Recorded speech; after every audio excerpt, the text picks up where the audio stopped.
یہ 14 سال پہلے ایک فرینچ برانڈ ہوتا تھا. 2007 میں دنیا بھر میں بیچ دیا گیا تھا.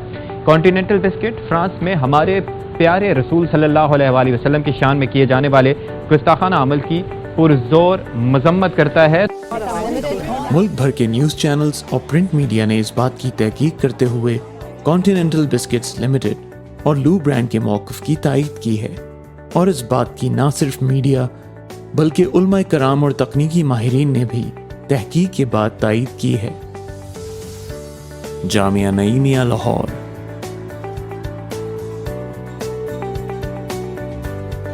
لو brand continental biscuits limited Pakistani کمپنی ہے اور اس میں اکثریتی حصص پاکستانیوں کے پاس ہیں، جبکہ اقلیتی حصص ایک امریکی ادارے مونڈلیز انٹرنیشنل کے پاس ہیں. سن 2007 میں ایک امریکی ادارے کرافٹ فوڈز نے اس لو برانڈ کو مکمل طور پر خرید لیا تھا، جس کو بعد میں سن 2012 میں کرافٹ فوڈز اور مونڈلیز انٹرنیشنل میں تقسیم کر دیا گیا. لہٰذا دستاویزات کی روشنی میں یہ بات ثابت ہوتی ہے کہ لو برانڈ کانٹیننٹل بسکٹ لمیٹڈ کے زیر انتظام ہے. سن 2007 سے پہلے یہ ایک فرانسیسی کمپنی کی ملکیت میں تھا، لیکن سن 2007 کے بعد ایک امریکی ادارے مونڈلیز انٹرنیشنل اور کرافٹ فوڈز کے زیر انتظام ہے. لو کمپنی نے یہ وضاحت پیش کی ہے کہ ہم امریکن ہیں. پہلے یہ کمپنی فرانس کی تھی، امریکن نے یہ کمپنی خرید لی، اب پاکستانی ایک نے اس کی فرینچائز لی ہوئی ہے.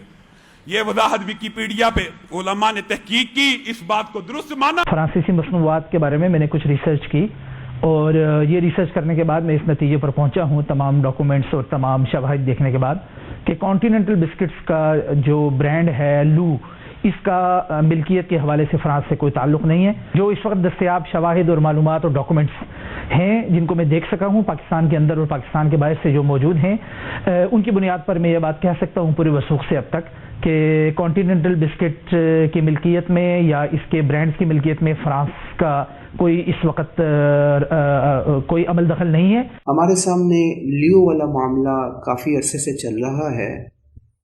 اپنے طور پر اپنی ہمت کے مطابق ہم اس سلسلے کو دیکھتے رہے، چیک کرتے رہے، لیکن بظاہر کوئی ایسا ٹھوس ثبوت نہیں آیا کہ اس وقت بھی یہ کمپنی، یہ ادارہ، یہ فرانس کے ساتھ اس کا تعلق ہے. متعدد علماء کرام اور جامعات جنہوں نے اس موقف کی تائید کی ہے ان میں شامل ہیں ڈاکٹر عزیز الرحمان، مفتی یوسف عبدالرزاق، ابو عمار زاہد الراشدی، جامعہ دارالعلوم، جامعہ حمادیہ، دارالعلوم اسلامیہ، مولانا طلحہ صدیقی، محمد احمد لدھیانوی، جامعہ یحییٰ مدنی، اسلامی نظریاتی کونسل، مفتی عابد شاہ، ختم نبوت فورم، علامہ ہشام الہی ظہیر، مفتی عبد الاول بنوری، مفتی گل حسن، جامعہ اسلامیہ امدادیہ، دارالافتاء. کانٹیننٹل بسکٹس ایک پاکستانی کمپنی ہے اور اس بزنس سے مستفید ہونے والے افراد بھی مکمل طور پہ پاکستانی ہیں.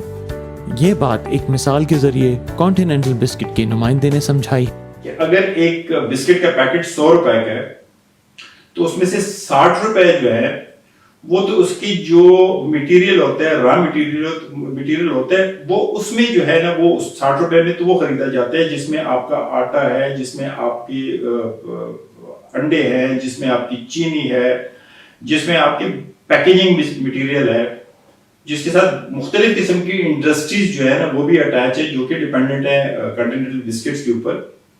جو باقی رہتے تھے 40% میں سے 30% جو ہے نا وہ آپ کے اوور ہیڈ جو فیکٹری چلا رہے ہیں اس میں گیس کا بل آ گیا، آپ کے جو لیبرز کی سیلریز آ گئی ہیں، اس میں پلانٹ کے چلانے کے لیے جو بھی اس میں ایکسپینڈیچر ہوتے ہیں وہ سے ہوتے ہیں، اور اس میں آپ CSR بھی کر رہے ہیں. اب رہ جاتے 10 روپے. وہ 10 روپے میں 5.5 جو ہے وہ ہمارے پاس آ جاتے ہیں اور 4.5 جو ہے وہ مونڈلیز کے پاس چلے جاتے ہیں.